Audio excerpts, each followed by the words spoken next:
ডিমের কিন্তু অনেক উপকারিতা আছে, বিশেষ করে সিদ্ধ ডিম বেশি খাবেন। আমি হাফ বয়েল খাই না, আমি ফুল বয়েল খাই। তো এই যে ফুল বয়েল করে নিয়েছি। আসসালামু আলাইকুম, কি খবর সবার? আজকে আমি আপনাদেরকে দেখাবো কিভাবে ডিম সিদ্ধ করতে হয়। যারা নতুন তাদের জন্যই আজকে এই ভিডিওটা। বাজার থেকে ডিম আনার পরে আমরা ভালো করে আর কি ডিম ধুয়ে নিই। তো এখন হচ্ছে এই ডিমগুলোর মধ্যে পানি দিতে হবে। তো এই যে ডিম ডুবে যাবে ঠিক এই পরিমাণ মতোই হচ্ছে আমি পানি দিয়ে নিচ্ছি। রান্নাঘরেই যে আমরা এখন চলে এসেছি, আমরা এখন এই ডিমে লবণ দিয়ে দিব।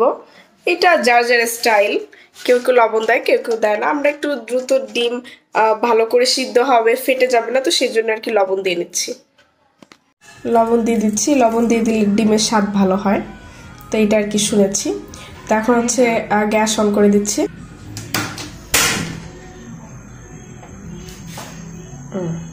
আমি যে এখন ঢাকনা দিয়ে দিচ্ছি, আপনারা চাইলে দিতে পারেন, নাও দিতে পারেন। তো এই যে হচ্ছে আমি ঢাকনা দিয়ে দিলাম। ডিম সিদ্ধ হতে 10 থেকে 15 মিনিট লাগবে। আমি 10 থেকে 15 মিনিট পর ফিরে আসছি। সময় যেন কাটে না, 10 থেকে 15 মিনিট কি করব, তাই দোলনায় দুলে সময় এগিয়ে নিয়ে যাচ্ছি। তো এই যে সময় হয়ে গেল, এখন দৌড় দিতে হবে রান্নাঘরে। দেখি তো এই যে আমার ডিম হয়তো বা সিদ্ধ হয়ে গিয়েছে, যেহেতু টাইমটা ঠিকঠাক রেখেই চলে এসেছে। আমি ঠিক 15 মিনিটের মাঝামাঝি চলে এসেছি।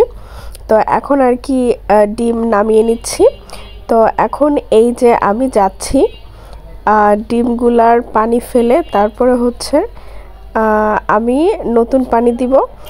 ডিমগুলো যেহেতু অনেক গরম, তো সেই ঠান্ডা করার জন্য আমি এরকমভাবে আর কি পানি দিয়ে নিচ্ছি। তাহলে দেখবেন আপনারা খুব দ্রুতই আর কি গরম ডিমগুলো ঠান্ডা করতে পারবেন। তো এই যে হচ্ছে ঠান্ডা হয়ে গিয়েছে, এখন হচ্ছে ডিমগুলো আমি এভাবে ফাটিয়ে নিচ্ছি। আপনারা এরকম বারোতে ডিমগুলো ফাটিয়ে নেবেন, মানে খোসা ছাড়ার জন্য এইটা হচ্ছে ইজি। তো এই যে দেখেন আমার খোসাগুলো আর কি, মানে ডিমের খোসাগুলো এইভাবে আর কি করে নিচ্ছি। তারপরেই দেখেন ম্যাজিক। আচ্ছা, এই যে ঝাঁঝরা করার পরে এই যে এখন এই যে ডিম জাস্ট টান দিলেই সব একবারে বের হয়ে আসতেছে। ঠিক আছে, এই যে সব একবারে এই যে খোসা ধরে উঠে আসতেছে। তো আশা করি এরকম এত বড় উপকার আপনাদের কেউ করে দিবে না। আজকে যে ডিম সিদ্ধ করে প্লাস ডিমে যে ভেঙে না ডিম আর কি খোসা ছাড়িয়ে যে উপকারী ভিডিওটা দিলাম, তো এরকম আর কি সবাই দেয় না, আমি দিলাম। তো যারা আর কি নতুন আছেন শুধুমাত্র তাদের জন্য। তো এই যে দেখেন খুব সহজে জাস্ট কয়েক সেকেন্ডে 2-3টা টান দেওয়ার সাথে সাথে কিন্তু উঠে গেছে। হ্যাঁ, আশা করি আজকের ভিডিওটা আপনারা অনেক উপকৃত হবেন। তো নেক্সট দেখা যাবে অন্য কোনো ভিডিওতে। সবাই ভালো থাকেন, সুস্থ থাকেন, আল্লাহ হাফেজ।